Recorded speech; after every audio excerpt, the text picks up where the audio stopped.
We've all lied to ourselves like that. It's 2 a.m., your eyes are literally bloodshot, but you're still staring at the screen. Why do we do this? Is it because the game is actually that incredible?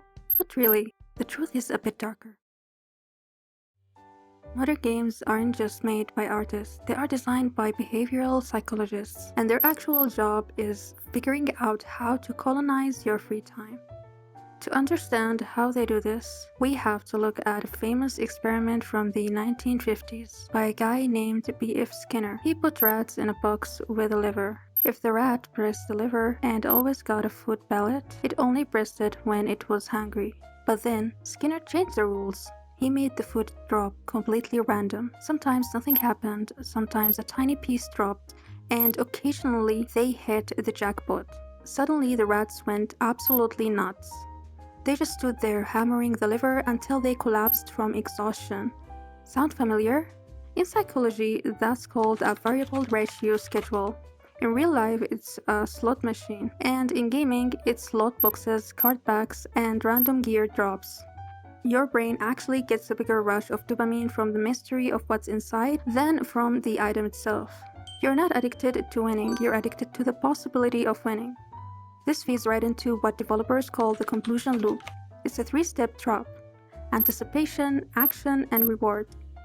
Take Candy Crush. You see the board, you swipe candy, and then the game essentially throws a party for you.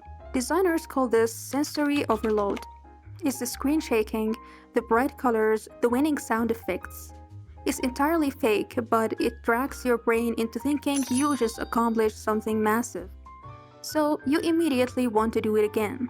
But the magic happens when you try to walk away. That's when they use your own brain against you using two simple tricks. First is loss aversion. Psychologically, humans hate losing things way more than we like winning them. Games abuse this with daily streaks or virtual assets that degrade if you don't log in. They make you feel like if you don't play today, you're losing out. Second is the sunk cost fallacy. Once you've put 100 hours or $50 into a game, your brain tells you, well, if I quit now, all that time and money was wasted. So you keep playing and keep spending just to justify the time you already lost. Look, games are awesome. They're amazing for stories, art, and hanging out with friends.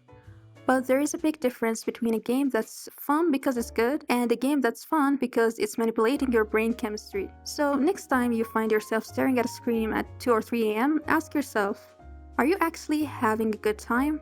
Or are you just that rat in the box?